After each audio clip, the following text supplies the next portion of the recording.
Hi everyone, you all are watching Punjab Kesari. मैं हूं आपके साथ नमिता सुष्टेव और आज हमारे साथ है इंडस्ट्री की ऐसी अदाकारा जो बिल्कुल फियरलेस रहती हैं। वो बिना किसी डर के अपना कोई भी ओपिनियन होता है उसे शेयर कर देती हैं। और अभी रिसेंटली हमने उन्हें एक बहुत ही प्यारी सी शॉर्ट फिल्म में देखा है विच इज दोबारा अलविदा। जितना नाम प्यारा है ना उससे भी प्यारी है ये शॉर्ट फिल्म। चाय पीते पीते अगर बारिश का मौसम हो तो साथ में पकौड़े खाते खाते आप इसे एंजॉय कर सकते हैं। एंड आई एम श्योर कि अपने बीते जितने इमोशंस है ना जिनको आपने होल्ड बैक करके रखा है वो आपके जरूर बाहर आने वाले हैं इसे देखने के बाद। तो well, let's welcome Saurabh Bhaskar. Saurabh, बहुत बहुत स्वागत। कैसी हैं आप? Thank you so much. Real pleasure always to talk to Punjab Kesari और बहुत शुक्रिया कि आप ऐसे कहीं जाते जाते अपने सफर को बीच में रोक के आप हमसे बात कर रहे हैं, तो उसके लिए बहुत शुक्रिया। ये मेरा एक प्लान था, पता है क्यों? वो ये था कि आपने कैब शेयरिंग मतलब की ना अपने एक्स लवर के साथ, अपने एक्स मैं कह सकती हूँ फियांसे या बॉयफ्रेंड के साथ, तो मैंने सोचा कि क्यों ना मैं भी अपनी गाड़ी में बैठ के इंटरव्यू कर लूं। क्या बात है, बहुत ही मतलब आपके इस इमेजिनेशन को सलाम है। बहुत स्वीट ख्याल।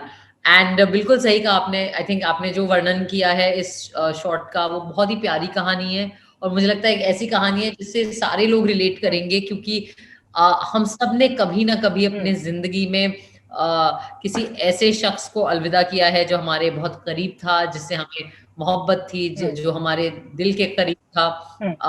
तो हाँ, आई थिंक ये बहुत रिलेटेबल फिल्म है, बहुत यूनिवर्सल फिल्म है उस तरीके से। एंड जैसे कि आपने कहा प्यारी फिल्म है। एक एक वो टीस होती है जो बड़ी फेमिलियर होती है कि जब प्यार खत्म जाता है या प्यार अपना रुख बदल लेता है तो एक अजीब सी टीस बच जाती है हमारे अंदर। और वो एक्चुअली हम सब ने एक्सपीरियंस किया उसको। और ये फिल्म उस टीस को बड़े खूबसूरती से एक्सप्लोर करती है। तो बड़ी प्यारी फिल्म है और जैसा आपने कहा मौसम भी है, माहौल भी है, अवसर भी है। तो बिल्कुल इस मौके का फायदा उठाया जाए। बिल्कुल। वैसे हमने देखा है कि एक्टर्स ना जनरली अपने करियर की शुरुआत में शॉर्ट फिल्म्स करते हैं, लेकिन आप एक मतलब एक अचीव कर चुकी हैं लेवल, उसके बाद आपने शॉर्ट फिल्म में काम किया। So how did you get convince? In fact what are your thoughts on that? अब देखिए, आई थिंक दैट अब ना चीजें बहुत बदल रही हैं, तो अब तो टेक्नोलॉजी की वजह से इतने अलग अलग किस्म के प्लेटफॉर्म्स हैं, इतने अलग अलग किस्म के फॉर्मेट्स हैं। लॉकडाउन और आ गया है, थिएटर बंद है। सो आई थिंक कि वो जो पुराना एक हमारा एक अंडरस्टैंडिंग थी कि अच्छा शॉर्ट फिल्म आप अर्ली पार्ट ऑफ करियर में करते हैं, which I understand, even I have done it in my earlier part of my career. लेकिन की शॉर्ट फिल्म आप अर्ली में करते हैं या डिजिटल आप नहीं करते हैं या टीवी और फिल्म और ये सारे divides. I mean for God sake यार, हम लोग मतलब हमारे बड़े बड़े स्टार्स अब टिकटॉक पे हैं, वो 15-15 सेकंड के वीडियो बना रहे हैं, तो इसमें क्या ही बात हो गई अब। सो सबसे पहले तो वो actually now that that and format and platform related जो भी हेजिटेंसी थी मुझे लगता है वो खत्म हो चुकी है। As far as the film goes, मुझे एक एडमिट करना चाहिए कि शशांक शेखर सिंह जो निर्देशक और जो राइटर हैं इस फिल्म के, डायरेक्टर है। वो मेरे बड़े अच्छे दोस्त हैं और मेरे पुराने दोस्त हैं और उन्होंने बड़ी जैसे अच्छा। कहते हैं अच्छी दोस्ती निभाई है मेरे लिए, हमेशा मेरे लिए मेरे साथ खड़े रहे हैं। तो जब वो अपने करियर के इस नए पड़ाव में जा रहे थे और जब वो इस एक नया सफर शुरू कर रहे थे निर्देशक के तौर पे, एक डायरेक्टर बनने के तौर पे, तो आई वाज लाइक या of course I will support you and I will help you and I will do what I can. So when he अच्छा। asked me, will I do it? I was like, yeah, I'll do it. Like, but जब मैंने script पढ़ी, I was like, okay, अब मैं खुशी खुशी करूंगी इसे। अब ये एक मजबूरी में किया हुआ क्या एहसान बात है। के लिए ये ऐसा नहीं है, बिकॉज एक्चुअली अच्छी फिल्म है और एक्चुअली बड़ी स्वीट फिल्म है।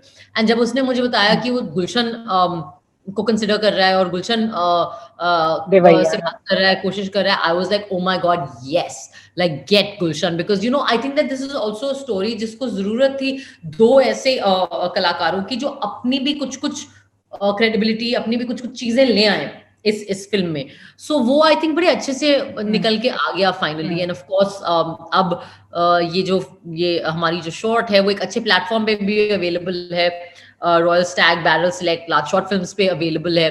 तो आई फील कि सबकी मेहनत और सबकी धीरज और सबकी पेशेंस रंग लाई है, खास करके शशांक की। देखा आपने, he has made such a beautiful story on this emotional setback of lovers when they break up. अच्छा, आज के वक्त में अगर बात करते हैं स्वरा, तो आपको कैसे लगता है relationships in modern times have changed right now? Well, I think that I think पहले जिन चीजों को हम ऑब्वियस मानते थे, हम जिन चीजों को जिस किस्म की कमिटमेंट को एक ऑब्वियस मानते थे, हम जिस किस्म के किसी भी रिश्ते के सफर को हम पड़ाव जो होते हैं एक रिश्ते में, कि पहले आप मिलते हैं, फिर आप एक दूसरे को पसंद कर लेते हैं, प्यार हो जाता है, बातें होती हैं, शादी कर लेते हैं, फिर आप साथ में रहने लगते हैं, वो सब चेंज हो गया ना। अब आप किसी भी तरीके से एक दूसरे को जान सकते हैं, कोई टाइमलाइन, कोई उस तरीके की टाइमलाइन नहीं है, मतलब आप शादी से पहले भी साथ रह सकते हैं, फिर आप डिसाइड कर सकते हैं कि यार इट्स नॉट वर्किंग आउट, फिर यू ब्रेकअप कर लेते हैं। कमिटमेंट के मुझे लगता है मायने बदल गए हैं। उस लेवल का कमिटमेंट शायद अब हमारे बीच में नहीं है जो फॉर एग्जांपल हमारे माँ बाप के जनरेशन में था। उसकी मैं ये जजमेंट के रूप से नहीं कह रही, उसमें कभी कभी अच्छी चीजें होती हैं, कभी कभी बुरी चीजें होती हैं, क्योंकि कमिटमेंट जो एक बहुत ही टॉक्सिक सिचुएशन में, एक ऐसे रिश्ते में जहाँ पे टॉर्चर हो रहे हैं आप, या जिसमें आपके साथ बुरा हो रहा है, उसमें अगर आप ये कमिटमेंट पकड़ के बैठे रहे, तो मुझे नहीं लगता कि अपने आप को टॉर्चर करने में कोई खास बड़ी नेकी है या अच्छाई है। तो उस टाइम कमिटमेंट एक जहर बन जाता है। बट कमिटमेंट एक बहुत खूबसूरत चीज भी है, और वो एक बहुत एनेबलिंग चीज है, उससे दो लोग बहुत स्ट्रेंथ पा सकते हैं। आई थिंक वो कमिटमेंट थोड़ा कम हो गया हमारे जनरेशन में, I think. But and I think choices ज्यादा हो गई हैं, और चूंकि चॉइसेस ज्यादा हो गई हैं, कंफ्यूजन ज्यादा हो गया। आई थिंक कि हमारे जनरेशन, आप और हमारी फिल्मों में देख सकते हैं, हमारे पुरानी फिल्में क्या थी जिसमें लड़ाई क्या थी, कि लड़के लड़की को प्यार हो गया और बाहर की दुनिया कॉन्फ्लिक्ट ला रही है कि आप शादी नहीं कर सकते, आप ये नहीं कर सकते। कितनी भी आप कभी की भी फिल्में देख लो। आज की फिल्में क्या है, एक विलन होता था कि मुझे प्यार हुआ भी है कि नहीं। पूरी फिल्म निकल गई, बन्नी को पता ही नहीं चला कि मुझे प्यार हुआ, या कबीर को पता ही नहीं चला मुझे प्यार हुआ, फॉर एग्जाम्पल। कोई भी ऐसे और एक वो था राज, जिसको मतलब फ्रॉम द गेट गो पता था कि प्यार है, मैं 7 समुंदर पार करके आके शादी से लड़की को उठाऊंगा। So that has changed because we are now actually a generation that is confused. हम actually अपने इमोशंस के टच में शायद नहीं है। तो ये चीजें इंटरेस्टिंग चीजें हैं जो कोई भी समाज जब बदलता है और वक्त बदलता है तो आप देखते हैं। पर मैं बहुत ओल्ड स्कूल रोमांटिक हूँ, तो मैं हमेशा ये मानती हूँ कि यार प्यार नहीं बदलता, प्यार होता है, प्यार रहता है, और कहीं पे वो है। So that's what I think. ये बड़ी अच्छी बात है, और कहीं ना कहीं लड़कियों में वो इमोशनल वाला फैक्टर मुझे लगता है ज्यादा होता है as compared to boys. I have met my exes, मुलाकात हुई है, लेकिन कभी ऐसे सरप्राइज में नहीं। मतलब जब भी मैं मिली हूँ मुझे पता था कि वो वहां होंगे, मतलब किसी दोस्त की शादी, या कोई रियूनियन, या कभी एक बार एक एक्स की खुद ही शादी जिसमें मैं पहुंच गई थी। तो उस टाइप का I don't think I've ever ये इस टाइप का सरप्राइज मीटिंग नहीं हुई है। और आई थिंक कि ज्यादातर, मतलब ऐसे नॉट कि इतनी लंबी लिस्ट है, लेकिन जो 2-3 हैं वो सबसे मैं अच्छे टर्म्स पे ही हूँ, ठीक ठाक टर्म्स पे हूँ, तो अगर मिल गए तो इट्स ओके। 1-2 लोग हैं जिनसे मैं मिलना नहीं चाहती, तो अब मैं शेयर्ड कैब्स अवॉइड करूंगी। I don't want to be shared cab. मुझे डर लग गया है इस फिल्म के बाद कि शेयर्ड कैब लेने का कोई सीन नहीं अब मेरा। चलो एक सीख तो मिली है ना हम सबके लिए, एक सीख तो मिल गई हमें। अब भैया शेयर्ड कैब बच के लेना, एक बार बैठने से चेक कर लेना कौन है अंदर। हाँ यस, और मैं तो ये सोच भी रही थी, मतलब मेरे मन में ऐसा थॉट आया कि अभी यार कोरोना के चलते तो हम लाइक सिंगल भी कैब बुक करना मुश्किल हो रहा है, यहाँ पे शेयर्ड कैब में चले जा रहे हैं, वो भी एक्स से मिल रहे हैं। वाओ। या एक journalist, one journalist I was talking to was like after the interview was over, उन्होंने कहा एक्चुअली मेरे साथ क्या हुआ, मैं इंटरनेशनल यूएस या कहीं से आ रही थी वापस, यूएस कनाडा पता नहीं कहां से इंडिया, 15 घंटे की फ्लाइट, और मेरे बगल में मेरा एक्स बैठा हुआ है 15 घंटे के लिए, और पूरी फ्लाइट वो सीट भी नहीं चेंज कर सकती। I was just like, oh my God, I feel so bad for you. Like I really feel so bad for you. That was like horrible. And I said फिर क्या हुआ, उसने कहा अपने हाय हेलो ज्यादा बात नहीं करती, मैंने मतलब मैं ईयरफोन्स लगा के मैं फिल्म नहीं देखती। मैंने कहा हे भगवान, मैं तो पागल हो जाती, मैं तो बाथरूम में जाके बैठ जाती। और आपने देखिए 40 मिनट में अपने डेस्टिनेशन पे पहुंचना था, और गुलशन ने उसने ही आपको कह दिया कि दोबारा रिकंसिडर कर सकते हैं। वो बेचारी 15 घंटे नहीं बात कर पाई। Horrible यार, horrible. I feel very bad. Okay मैं ये भी सोच रही थी, वैसे जैसे मैंने कहा ना गर्ल नेक्स्ट डोर किरदार, हमने हमेशा आपको लाइक बोल्ड रोल्स में देखा है, आपकी जिसकी चॉइसेस के लिए आप जानी जाती हैं, अलग अलग तरह के एक्सपेरिमेंटल रोल्स के लिए। तो ये जो गर्ल नेक्स्ट डोर किरदार जब आपको ऑफर हुआ, तो आपको सबसे खूबसूरत बात क्या लगी कि आपने इमीडिएटली यस कह दिया? यार एक्चुअली मुझे जैसा कि आपने कहा कि इस फिल्म की रिलेटेबिलिटी सबसे खूबसूरत लगी, और मुझे यस। सबसे हाँ। अच्छी बात ये लगी कि ये फिल्म हम सबके साथ ये हुआ है, तो हम सबको पता है ये, तो सब लोग देखेंगे।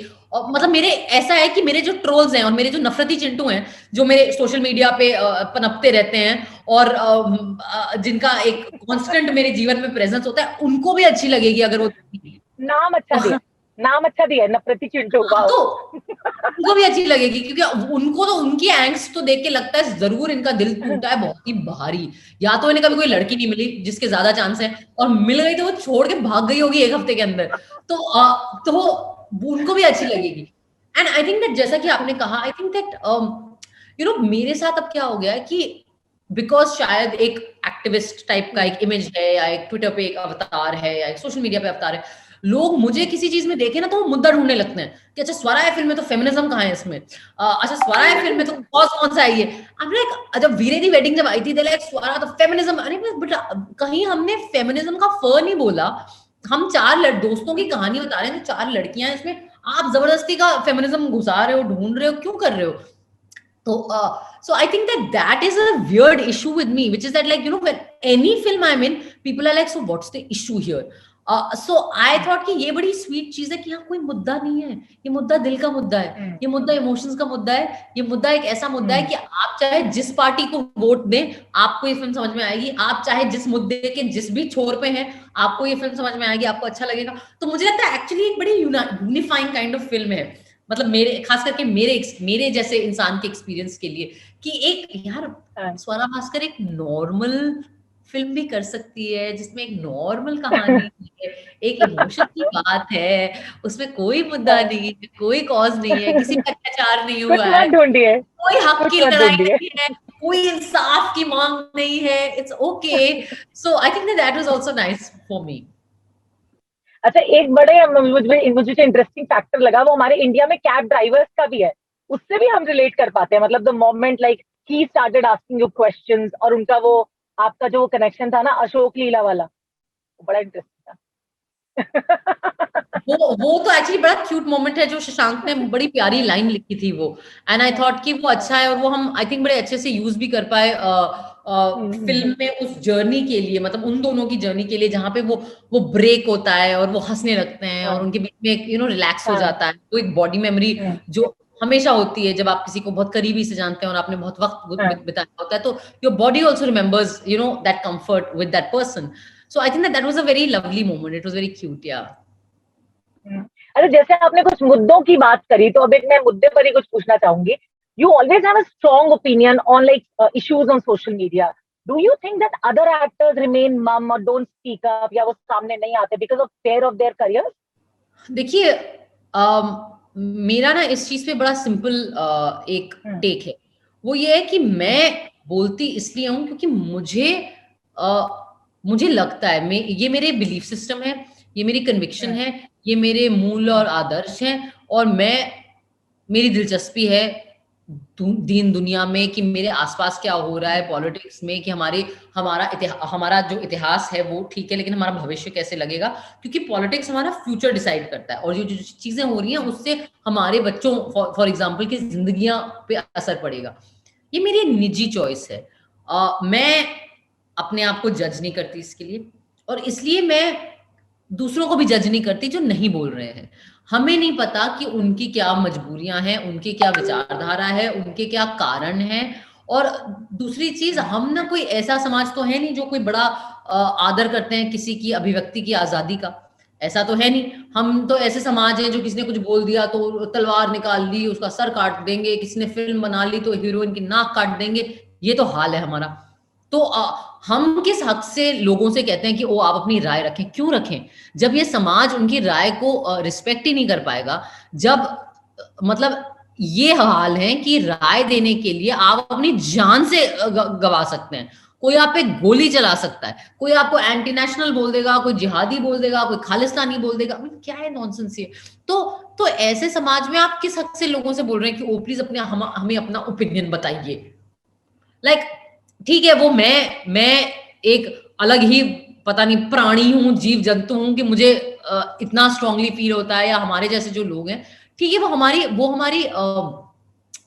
हमारी बिलीफ सिस्टम है, वो हमारा कन्विक्शन है। लेकिन और हाँ, मैं ज़रूर ऐसा चाहती कि दुनिया ऐसी होती कि जहाँ ज़्यादा लोग सेफ फील करते बोलने के लिए, पर अगर वो दुनिया वैसी अभी नहीं है, तो फिर हमारा काम है उसे बदलना और ऐसी दुनिया बनाना जहाँ लोग सेफ फील करें अपनी बात रखने के लिए, और वही हमारी लड़ाई है। लेकिन उस लड़ाई में मैं जो लोग मैं ज़रूर कन्विंस करूँगी लोगों को, मैं उनको हिम्मत देना चाहूँगी कि आप बोलिए, अपनी बात रखिए, लेकिन मैं ज़बरदस्ती मैं विश्वास ही नहीं करती, मैं बहुत ही लोकतांत्रिक इंसान हूँ। मैं गांधी जी की सीख, अहिंसा की सीख में विश्वास रखती हूँ, तो मैं ज़ोर ज़बरदस्ती में मेरा कोई विश्वास नहीं है। तो I think that you have to respect people's choices. That said, मैं ये भी कहूंगी, आपको पता है कि ना हम क्यों इतना जोर देते हैं सेलिब्रिटीज पे, और सेलिब्रिटीज क्या कह रहे हैं? कौन से सेलिब्रिटीज ने हमें आके थोड़ी ना हमें आजादी दिलवाई थी, वो तो कॉमन लोगों ने दिलवाई थी। आज तक आप उठा के देख लीजिए, भारत में जो हुआ है, जो मूवमेंट हुआ है, जो सक्सेसफुल रहा है, चाहे वो चिपको आंदोलन हो, चाहे वो आजादी की लड़ाई हो, चाहे वो महिलाओं के हक की लड़ाई हो, चाहे वो विशाखा जजमेंट के इर्द गिर्द हो, चाहे वो ट्रिपल तलाक के इर्द गिर्द हो, चाहे वो अब आप देख लीजिए CNRC हो, किसान आंदोलन हो, ये लोगों ने लड़ी है लड़ाइयां, कॉमन इंसान ने लड़ी है लड़ाइयां। तो मुद्दा जो है बट ना एक वो चीज मैं यहाँ पे जरूर ऐड करना चाहूंगी, I am sorry I am stopping in between, वो यही जैसे आपने कहा कि सेलिब्रिटीज को इतना वो क्यों किया जाता है, बिकॉज जैसे आपने फ्यूचर ऑफ द कंट्री की बात कही कि बच्चों पे क्या असर पड़ेगा, हमारी यंग जनरेशन के लिए सेलिब्रिटीज जो है वो इंफ्लुएंसर्स हैं, उनकी इंस्पिरेशन है, उनके एडमिरेशन है ना। तो इसीलिए है कि सेलिब्रिटीज जो भी बात कहते हैं वो एक लाइक स्टेटमेंट बन जाती है या बड़ी होकर सामने आती है, कह सकते हैं, है ना। या that's fine, but I think कि शायद हमें अपनी यंग जनरेशन को ये सिखाना चाहिए कि आप खुद अपने तर्क का इस्तेमाल करें, आप अपनी ओपिनियन खुद बनाएं, आप पढ़ें लिखें, अवेयर हों, पूरे जो जो जो डिस्कशन चल रहा है पब्लिक में वो सारी बातें सुने, और अपने तर्क का इस्तेमाल करके अपने अपने अपने जो जमीर है उससे सही गलत पूछ के आप अपने ओपिनियन पे आए। आई थिंक प्रॉब्लम सारी हमारे समाज में यही है कि हम ना बहुत ज्यादा एक दूसरे को फॉलो करते हैं और लोगों को फॉलो करते हैं, और फिर हम ऐसे अंधभक्त हो जाते हैं। किसी ने बोल दिया ये मेरा लीडर है, अब इसने बोला है, अब मैं बिल्कुल अपना दिमाग छोड़ के ये जो बोल रहा है मैं उसी को फॉलो करूंगा, और आप देख रहे हैं उस चीज का हश्र क्या हो रहा है एक सामाजिक रूप से। सो आई थिंक अगर हम सब अपने जमीर पे थोड़ा और डिपेंड करें और अपने तर्क पे थोड़ा और डिपेंड करें, तो शायद हम एक ज्यादा बेहतर समाज बन पाए, जस्ट वेरी बेसिकली।